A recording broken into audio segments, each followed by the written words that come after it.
Good evening दोस्तों, कैसे हैं आप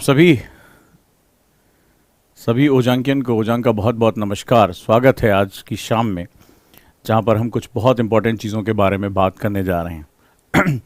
क्या आप दोस्तों को मेरी आवाज़ क्लियर आ रही है?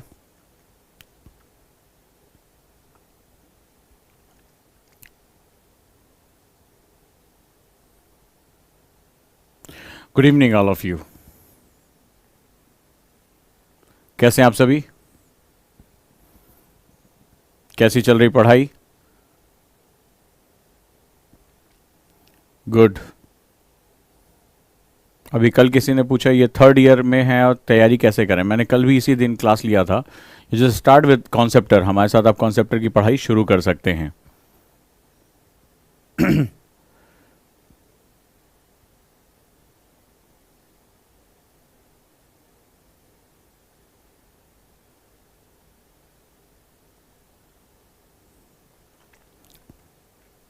राइट दोस्तों, तो चलिए सारे एंथुजियास्टिक आज एक सीक्रेट को जानने के लिए तैयार होंगे। आज एक बहुत बड़े रहस्य को समझना चाहते होंगे।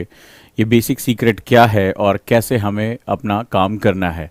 और अक्सर आप लोगों ने कई क्लासेस में मेरे मुंह से सुना होगा बीटीएल के बारे में, और आज मैं यहाँ आपसे बीटीएल के सीक्रेट के बारे में डिस्कस करने जा रहा हूँ। ये बीटीएल क्या है, बीटीएल कैसे काम करता है और बीटीएल का ओरिएंटेशन किस तरह से हमारे लिए बहुत बहुत ज़्यादा इंपॉर्टेंट है दोस्तों। तो चलिए आज हम लोग शुरू करते हैं, और बहुत इंपॉर्टेंट क्लास है आपके लिए। आज आपको पढ़ने का एक तरीका बताऊंगा, और उस तरीके का प्रयोग करके आप जानते हैं कि अगर आप मेरे साथ एनसीईआरटी में रहे हैं तो मैं हमेशा कहता हूं कि मैं बीटीएल स्टाइल में पढ़ाता हूं, यानी बिटवीन द लाइन। तो आखिर ये बीटीएल है क्या? क्या मैं अपनी पढ़ाई, न्यूज़पेपर, अपनी बुक्स, इन सब में बीटीएल का प्रयोग कर सकता हूं? और अगर मैं बीटीएल का प्रयोग नहीं करता हूं तो इससे क्या नुकसान है? तो जैसा आप मुझे जानते हैं और लगातार ये सब चीज़ों को समझते हैं कि बीटीएल मैथड एक ऐसा मैथड है जिसको टॉपर्स यूज़ करते हैं। टॉपर सीक्रेट्स में मैंने आपको पहले ही बताया था कि टॉपर्स जो है वो लगातार दो मेथड्स का, सेंस ऑफ अर्जेंसी का बहुत प्रयोग करते हैं, और बीटीएल यानी वो पढ़ाई को इस तरह से करते हैं जो यूपीएससी की रिक्वायरमेंट को तय करता है। तो मैं उम्मीद करूंगा दोस्तों कि आप सभी दोस्त मेरे बीटीएल पर पूरा फोकस करेंगे, बीटीएल को अच्छे तरीके से समझेंगे, और आज जो मैं आपको बात बताने जा रहा हूं उसका आपकी लाइफ में एक बहुत ज़्यादा इन्वॉल्वमेंट है, बहुत ज़्यादा इसका एक बहुत प्रयोग करने जा रहे हैं। और टॉपर्स इस मेथड को अक्सर प्रयोग करते हैं। जैसा कि आप देख रहे हैं कि लगातार जिन टॉपर्स के साथ मैं मिलता रहा हूँ, जो मेरे ऑफिस आते रहे हैं, हमारे साथ पैनल पे रहे हैं, उनसे मैं लगातार उनके रहस्य पूछता हूं कि उन्होंने यूपीएससी में सफलता कैसे अर्जित की, और जो उनसे बातें समझ में आती हैं उनका एक कॉमन डोमेन तैयार करते हुए मैं आप तक पहुंचाने का प्रयास करता हूं। इसी तरह हमारी विजिट जब लबासना होती है, हम लबासना जाते हैं, तो वहाँ के जो सक्सेसफुल स्टूडेंट हैं वो उन्होंने कैसे अपनी सफलता अर्जित की, उन्होंने क्या क्या चीज़ों को किया, सामान्य बैकग्राउंड से आने के पास की, आप भी वो चीज़ें कर सकते हैं। तो डेफिनेटली दोस्तों इससे आपको बहुत लाभ होने वाला है। तो आज हम लोग इसी सेगमेंट को पूरा करते हैं, इसी चीज़ को समझते हैं, और उन सीक्रेट्स को जिनके आधार पर ये एक सामान्य लोगों से निकलकर एक टॉपर के रूप में आए, उसको भी हम लोग समझते हैं। तो आप लोग तैयार हैं? आप सभी मेरे जितने भी एनर्जेटिक दोस्त हैं वो सारे के सारे तैयार रहें, सारे के सारे अच्छे तरीके से आगे बढ़ें। और अब हम लोग बीटीएल मेथड यानी बिटवीन द लाइन क्या होती है, इसको पढ़ने का सेगमेंट क्या है वो आपको आज पता चलेगा। चलिए दोस्तों, तो हम लोग आज बढ़ते हैं बीटीएल के बारे में। रेडी? पेन और पेपर तैयार है जैसा कि हमारे पर्टिकुलर क्लास में होता है? क्या आज का न्यूज़पेपर आपके साथ है? कोई भी एक चीज़, कोई एक बुक, कोई एक न्यूज़पेपर अपने साथ रख सकते हैं, ताकि हम उसको करके भी देखें कि बीटीएल को एग्जैक्टली में लाइन बाय लाइन कैसे किया जाता है। If you are ready then we are going to start this BTL method. Yes, चलिए तो फिर हम लोग अब रेडी हो जाते हैं। और आपसे मैं बताऊंगा, आज कई बच्चे जो पिछले कुछ दिनों से पढ़ाई कर रहे होंगे, अभी बिगनर हैं, उनके लिए तो ये बहुत ही मैजिकल मेथड है। वो अपना ना सिर्फ टाइम सेव कर सकते हैं, साथ ही साथ वो अपने सक्सेस को भी बहुत ही ज़्यादा डिटरमाइन कर सकते हैं, वो अपनी सक्सेस को सुनिश्चित कर सकते हैं। बस मैं आज ये भी देखूंगा कि आज आपको प्रूफ के साथ बताऊंगा कि पिछले कुछ दिनों में आपसे गलतियां क्या हुई होंगी। So let's start it. हम लोग शुरू करते हैं बीटीएल मेथड। बीटीएल, ठीक है, जैसे मुझसे बार बार कई बच्चों ने कहा कि सर बीटीएल पे क्लास ले लीजिए, बीटीएल पे क्लास ले लीजिए। कई साल पहले जो है वो जो है दो एक्टर्स ने एक दूसरे से पूछा था इलू इलू क्या है, तो आज पूछा गया बीटीएल बीटीएल क्या है। तो आज की क्लास हमारी बीटीएल के बारे में है, बिटवीन द लाइन। बीटीएल के बारे में जो सबसे बेहतरीन ज्ञान आज तक इस धरती पर किसी ने दिया है तो एक ही शख्स ने दिया है जहां पर उन्होंने बीटीएल के बारे में बड़ी गहराई से बताया है, और वो हमारे पीके भैया हैं। ठीक है, नमन करिए महान टीचर पीके भैया को। पीके भैया ने बीटीएल के बारे में बहुत ध्यान से आपको पहले भी बताया था, और बीटीएल क्या होता है ये उन्होंने बहुत पहले ही अपना ज्ञान बघार दिया था। पता नहीं आपने ध्यान दिया कि नहीं दिया। पिक्चर में वो बीटीएल जो के बारे में पीके भैया कहते हैं कि जब इस धरती पे गोला पे बहुत ही रहस्य है, और बहुत ही रहस्य के चक्कर में बोलता है कि जब ये गोला का आदमी कहता आई लव फिश, तो इसका मतलब ये नहीं कि ये फिश को बहुत प्यार करता है और फिश के बिना जीवित नहीं रह सकता। इसका मतलब होता है कि आज लंच या डिनर में जो है वो आज वो फिश पक्का खाएगा। तो ये पीके भैया ने कहा होगा और आपने भी इसको सुना होगा। तो एक्चुअली में यही बहुत बड़ी सच्चाई है बीटीएल का। ये सबसे बड़ा जो है वो इन्होंने रहस्य उजागर किया, ये ब्रह्म रहस्य था। तो नमन करिए पीके भैया को। और पीके भैया ने कहा जब आई लव फिश, इसका मतलब होता है कि आज जो है वो लंच या डिनर में ये आदमी पक्का जो है वो फिश खाएगा। बोले यहां पर मतलब कुछ और होता है, कहता आदमी कुछ और है। एक्चुअली में यही बीटीएल है। एक्चुअली जो सबसे इंपॉर्टेंट कॉन्सेप्ट है वो बीटीएल का सबसे बढ़िया कॉन्सेप्ट पीके भैया हमें समझा के गए थे। तो वही कॉन्सेप्ट आज हमें समझना है बीटीएल का होता है। इसका मतलब है जो हमारे घर में किताबें हैं ना यूपीएससी वाली, ठीक है, जो ये ढेर सारी एनसीईआरटी वाली, ये कहती कुछ और है, हम इनको पढ़ते किसी और तरीके से हैं, क्वेश्चन कुछ और पूछा जाता है यूपीएससी में। तो इसी वजह से हम कहते हैं कि ये तो यूपीएससी बड़ी बेवफा सी संस्था है, ये हमसे पढ़वाती कुछ और है, पूछती कुछ और है। आप भी लगातार यही करते रहते हो। तो इसका मतलब है आई लव फिश का मतलब इसका नहीं कि जो है फिश को बहुत प्यार करता है कि मैं सर बहुत घंटे पढ़ता हूं। इसका मतलब ये नहीं कि जो यूपीएससी डिमांड कर रहा है वही पढ़ रहा है, वो तो बस पढ़े जा रहा है पढ़े जा रहा है, मतलब ये कुछ और ही पूछ लेता है। इसी पूरे कॉन्सेप्ट को हम लोग कहते हैं बीटीएल, यानी बिटवीन द लाइन। तो बीटीएल का मतलब होता है बिटवीन द लाइन, यानी कि आपको निहितार्थों को पढ़ना है, राइट। तो अब यहां पर क्या होगा, तो सबसे पहले यहां पर बात करेंगे अंडरस्टैंडिंग वर्ड्स। बीटीएल का मतलब क्या होगा कि मुझे जो चीज पढ़नी है, किताबें आपने भी पढ़ी, एनसीईआरटी आपने भी पढ़ी, बुक्स आपने पढ़ी, कोई स्टैंडर्ड बुक पढ़ी, न्यूज़पेपर पढ़ा, लेकिन निहितार्थ को समझना यानी बिटवीन द लाइन, उसके आशय को समझना ही यूपीएससी है। तो आई लव फिश का मतलब शब्दार्थ रूप में हम कहेंगे तो आई लव फिश का मतलब मैं फिश को बहुत प्यार करता हूं, और आई लव फिश इगोला पे क्या मतलब होता है कि आज जो है वो मछली तली जाएगी। तो यहां पर भी वही मतलब होता है कि जो चीज हम पढ़ते हैं अगर हम उसके आशय को, उसकी मीनिंग को, उसके निहितार्थ को नहीं समझ सकते तो आप कभी भी यूपीएससी के रिक्वायरमेंट को पूरा नहीं कर पाओगे। और सिंपल सा इकोनॉमिक्स का नियम है, डिमांड सप्लाई अगर मैच नहीं करेगी तो सारा काम गड़बड़ हो जाएगा। यूपीएससी डिमांड आपसे जो चीज कर रहा है आप सप्लाई कर दीजिए, आपका सिलेक्शन हो जाएगा। तो पढ़ते समय हम बेसिकली आई लव फिश का सही मतलब जो होता है समझने की बजाय उसका हम लिटरल मीनिंग समझ जाते हैं। हम क्या होता है, हम जो है पैराग्राफ से पैराग्राफ पढ़ते चले जाते हैं, पैराग्राफ से पैराग्राफ रटते चले जाते हैं, और उसके बाद पता क्या चलता है कि आई लव फिश का मतलब यूपीएससी कुछ और ही निकाल लेता है। फिर वो कहते हैं यार ये क्वेश्चन कहां से पूछा था, हमें तो समझ में ही नहीं आ रहा है। यही होता है बीटीएल, जैसा जो हमारे पीके भैया बहुत पहले बता गए हैं। इसीलिए ये किताबें कुछ लोग जो है वो इसका उपयोग करते हैं, और कुछ लोग उपयोग करके टॉपर बन जाते हैं, और कुछ लोग सेम यही एनसीईआरटी किताबें, इनके लिए अलग नहीं छपी थी, इनके लिए भी सेम थी, इनके लिए भी बिपिन चंद्रा लक्ष्मीकांत सेम था। बट क्या था, इनको यह पता था कि इसमें जो मैं पढ़ रहा हूं उसका आशय क्या है, उसका मकसद क्या है, राइट। चलिए, तो आज हम लोग वही बात करेंगे यूपीएससी बीटीएल में क्या रिक्वायरमेंट करता है। अगर मैं बीटीएल की बात करूं तो इसका मतलब होता है अंडरस्टैंडिंग वर्ड्स, यानी सबसे पहले जब बीटीएल को मुझे सीखना है तो इसके 3 आयाम मैंने अपने अनुभव से सीखे हैं। नंबर 1, बीटीएल का मतलब होता है कि जिन शब्दों का हम प्रयोग कर रहे हैं उन शब्दों का हमें आशय एक होता है आई लव फिश, यानी अब आपको समझ में आ गया, मैं मछली को प्यार करता हूं। लिटरल मीनिंग क्या हुआ, तो ज्यादातर स्टूडेंट जो है 90-99% बच्चे जो होते हैं वो लिटरल मीनिंग पढ़ते हैं। ये जो टॉपर होते हैं या जो सेलेक्ट होते हैं वो जो छोटे से होते हैं उनको यही पता होता है इसका हमें भावार्थ भी समझना है, हमें इसका आशय भी समझना है, विच इज वेरी इंपॉर्टेंट। तो आशय समझने के लिए पहले शब्द विन्यास समझना पड़ेगा कि एक्चुअली में शब्द अपने लिटरल मीनिंग यानी शाब्दिक रूप में क्या है और इसके आशय रूप में क्या है। 2 मतलब है, जैसे पीके भैया कहते हैं कि यहां बोला जाता है अच्छा तो इसका मतलब कुछ और होता है, जब कहते हैं अच्छा तो इसका मतलब कुछ और होता है, जब अच्छा तो इसका मतलब कुछ और होता है, ये आदमी सोच रहा है, ठीक है। और जब अच्छा तो इसका मतलब हमें तुम सिखा रहे हो। तो पीके भैया ये ज्ञान हमें बघार के चले गए थे कि बीटीएल का मतलब क्या होता है, हम ध्यान नहीं दे पाए, हमने वो मनोरंजन की चीज समझ ली, हमें लगा पिक्चर है, लेकिन वो ज्ञान बहुत बघार के हमें गए। तो यहां पर भी वही मतलब होता है कि बीटीएल का फर्स्ट स्टार्टिंग होता है जो शब्द आप प्रयोग कर रहे हैं, जो आप पढ़ रहे हैं उनका जो लिटरल मीनिंग होता है वो आपके लिए बेसिकली क्या है, right? That is understanding that particular word. दूसरा, जब हम वर्ड को समझते हैं उसके बाद सेंटेंस को समझना हमारे लिए बड़ा इंपॉर्टेंट होता है, यानी वाक्य क्या है, ये पूरी बात जो है वो अपने भावार्थ में कहां तक पहुंच रही है, इसके क्या प्रॉज एंड कॉन्स होंगे, क्या डाइवर्जेंस होंगे, क्या इसके साइड इफेक्ट्स होंगे, ये समझना बहुत जरूरी है। उसके बाद हमें पूरी चीज का जो पूरा पैराग्राफ है या पूरा जो चैप्टर है या पूरा जो लेसन है या पूरी जो थीम है, हमें उसकी मीनिंग यानी उसके आशय और अर्थ को समझना पड़ेगा। अगर इस समय मेरी क्लास के जो मेरे एनसीईआरटी आंदोलन के बच्चे या मेरे कॉन्सेप्टर के बच्चे मुझे सुन रहे हैं, क्या है इस समय क्लास में? यस नो मुझे बताइए। राइट, बहुत सिंपल सा, अभी मैं आपको सामने करके दिखाऊंगा, टेंशन नहीं है, कोई लेक्चरबाजी नहीं, अभी सामने करके दिखाऊंगा। अभी आपको न्यूज़पेपर बुक्स कुछ तो होंगी आपके पास, आज आपके सामने करके दिखाऊंगा और आपने पढ़ा होगा, आज मैं उसके अंदर गलती निकालूंगा। राइट, है इस क्लास में? अब मुझे बताइए, जब मेरी क्लास में आए कॉन्सेप्टर और एनसीईआरटी आंदोलन में, तो एक छोटा सा शब्द होता है, मैंने पूछा था लैटिट्यूड और लॉन्गिट्यूड, याद है? याद है?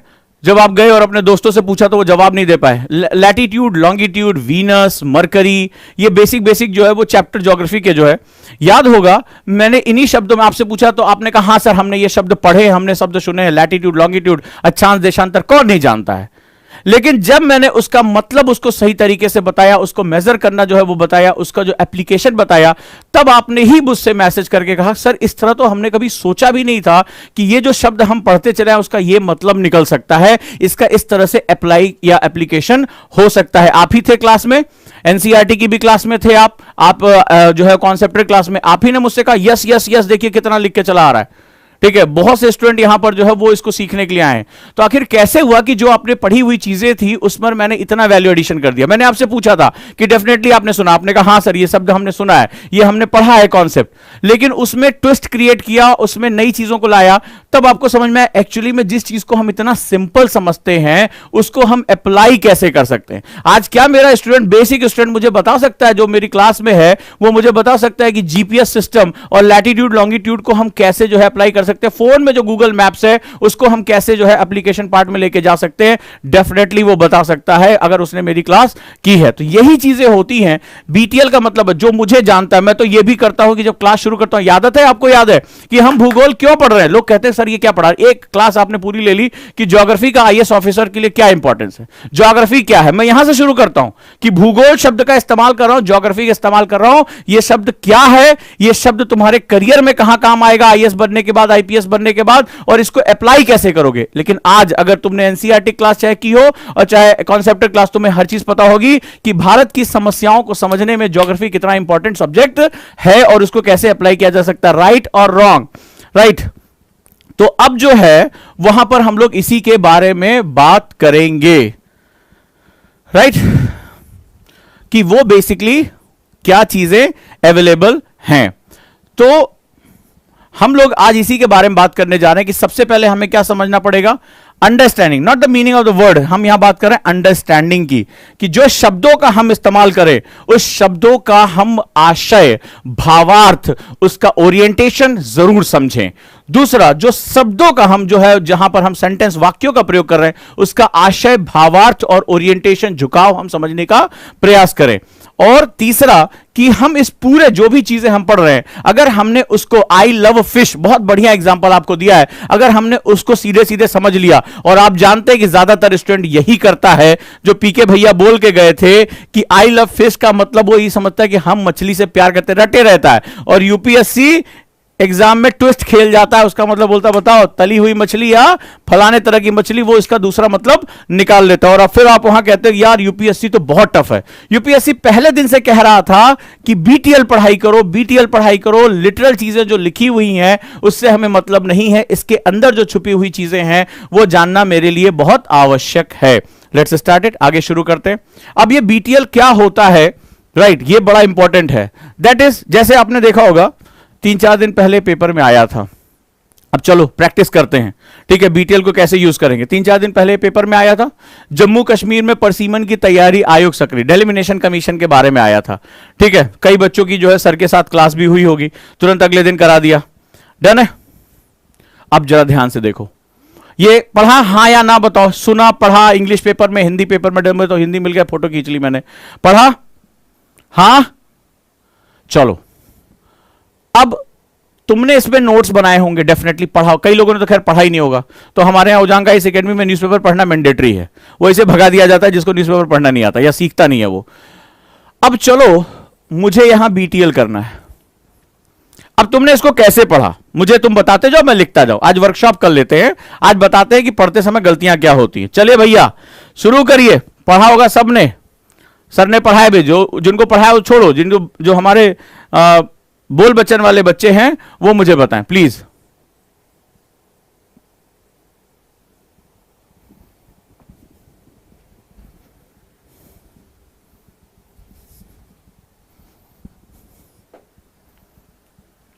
हाँ जी, आगे चले। हाँ जी बताइए, क्या क्या लिखा है इसमें, बताते जाइए। आपने इस खबर को जब पढ़ा तो इसके नोट्स बनाते समय क्या क्या आपने लिखा, बताइए।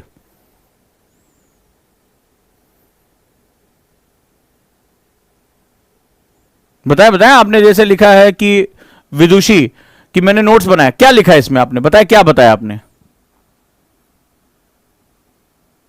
8 मिनिस्टर आ रहे हैं, शाबाश शाबाश, वंडरफुल। और क्या लिखा।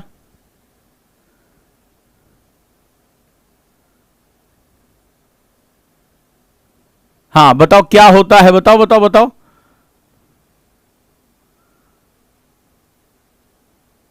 बैठक बुलाई, किसी ने कहा मैंने पढ़ा ही नहीं, खत्म हो गया बात।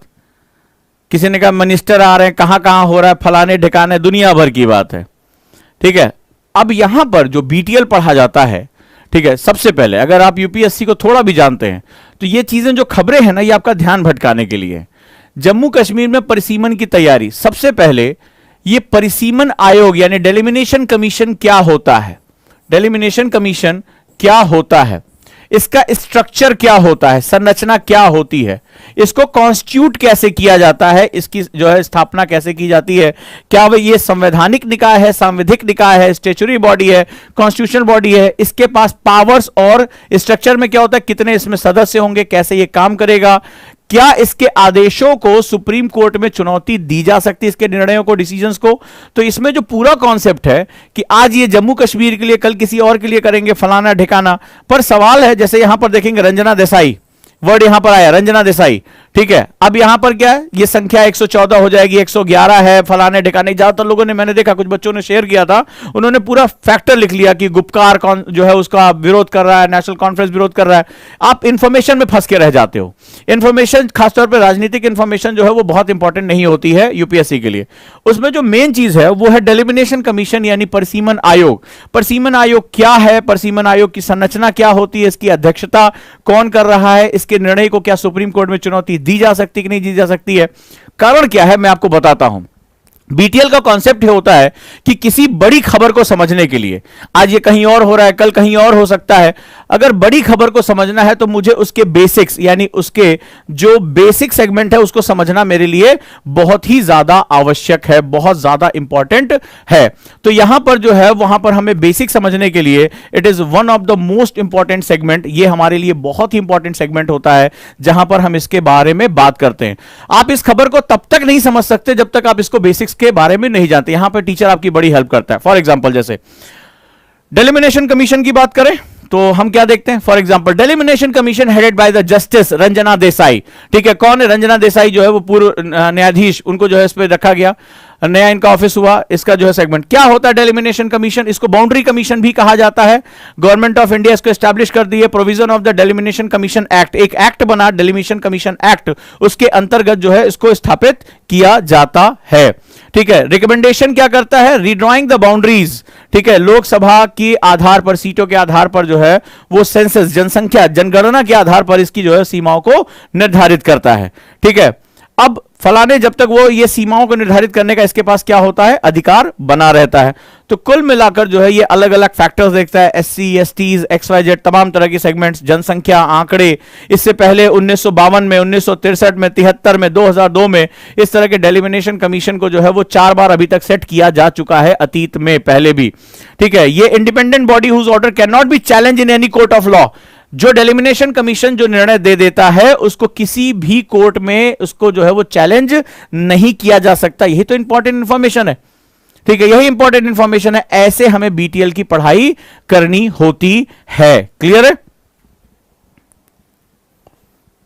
राइट कब कब हुआ, क्या क्या हुआ, इसमें पॉपुलेशन को एस्टैब्लिशमेंट करने के लिए बोल दिया गया कि अगले इतने समय तक यहां पर कोई भी डेलिमिनेशन कमीशन नहीं बनेगा। कुल मिलाकर अलग अलग राज्यों के लिए क्या है, किस तरह के अमेंडमेंट, 84th अमेंडमेंट, 84वां संविधान संशोधन, ये लगातार इस तरह की चीजें हमारी चलती रहती हैं। तो इसका मतलब होता है, बीटीएल का मतलब होता है कि जो इसके पीछे छुपे हुए शब्द है जिसके आधार पर मेरी संरचना तैयार हो सकती है, उसके बारे में हम जानकारी लेंगे। अब मान लो दैनिक जागरण में ये जो है वो खबर एक छपी थी, ठीक है, दैनिक जागरण में यह खबर छपी थी।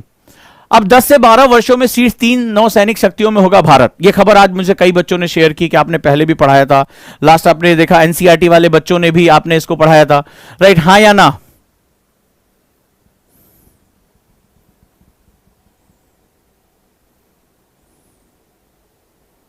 पढ़ा? हां,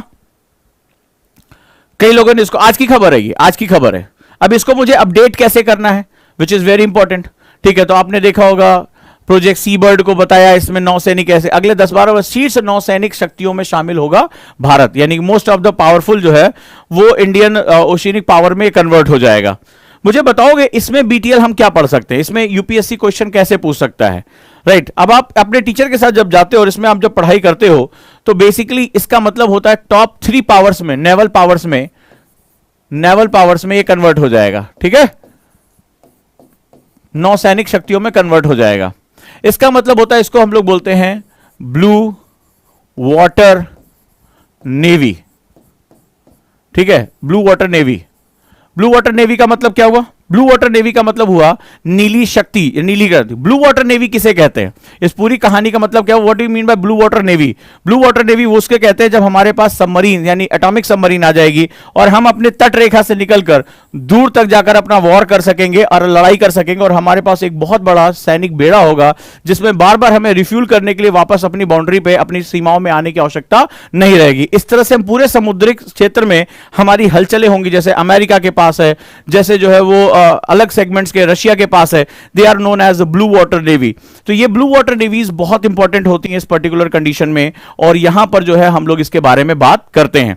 तो इस तरह से बीटीएल में चाहे आप कोई बुक पढ़ें, चाहे आप किसी भी चीज को पढ़ें, अक्षांश पढ़ें, देशांतर पढ़ें, आप जीपीएस सिस्टम पढ़ें, उसके बेसिक्स को जानने और उसके निहितार्थ को समझने का लगातार प्रयास करें। इसमें कॉन्सेप्ट हमारा क्या है? ब्लू वाटर नेवी का। इस पूरी कहानी का वो कह रहा है कि 3 सबसे बड़ी नेवल पावर में कन्वर्ट हो रहा है, तो इसका मतलब हुआ कि हम सबसे टॉप मोस्ट जो है वो ब्लू वाटर नेवी में कन्वर्ट। अब एग्जाम में क्वेश्चन पूछा गया what is blue water navy, यानी कि जो है ब्लू वाटर नेवी किसे कहते हैं, तो ब्लू वाटर नेवी का मतलब आपको समझ में आ जाएगा यहां से क्या है। डन है? तो इस तरह से बीटीएल जो है वो हमारी पढ़ाई की जाती है और बीटीएल में जो है वो हम लोग इसके बारे में अध्ययन करते हैं। इस तरह से अगर आप पढ़ते हैं तो यूपीएससी की रिक्वायरमेंट आप बेसिक पूरी कर सकते हैं दोस्तों, राइट? तो जुड़े रहिए और कॉन्सेप्टर बैच की इसी तरह पढ़ाई करिए। आप जानते हैं कि जैसे एनसीईआरटी आंदोलन मेरा बैच है, और जो मैं कॉन्सेप्टर शुरू कर रहा हूं ईएमआई बैच। कई बच्चों ने कहा कि उनको पैसे की समस्या, तो ईएमआई बैच अभी जैसे एक बच्चा लिख रहा था फीस ज्यादा है, तो अब 5,000 रुपए महीने के हिसाब से भी आप उसमें पढ़ाई कर सकते हैं। केवल 14 महीने आपको फीस देनी है, 24 महीने तक आप इसका अध्ययन कर सकते हैं लगातार। कॉन्सेप्टर बैच 6 जुलाई से मैं शुरू कर रहा हूं ज्योग्राफी के साथ। और अभी जो एनसीईआरटी आंदोलन में जो लोग नहीं जुड़े हैं वो एज सुन एज पॉसिबल इसमें जुड़ जाएं, अभी भी मौका है। इसके बच्चे बहुत ज्यादा अच्छा कर रहे हैं, लगातार हम बहुत अच्छे से आगे बढ़ रहे हैं। इसके साथ भी जुड़े रहिए दोस्तों, और मैं उम्मीद करूंगा कि आपको जो है आज बीटीएल का एक बेसिक मिला। अब इस तरह से अपने नोट्स बनाइए, इस तरह से अपनी पढ़ाई करिए, और मैं उम्मीद करूंगा कि आप अगले सेटअप में जाएंगे। जल्दी ही मैं और तरह के जो है वो सेगमेंट्स लेकर आ रहा हूं। चैनल को सब्सक्राइब जरूर किए रहिएगा ताकि जो नए नोटिफिकेशन है वो आपको मिलते रहें। नए नए प्रोग्राम, नई नई चीजें मैं जो है वो लेकर आ रहा हूं। धन्यवाद आप सभी का।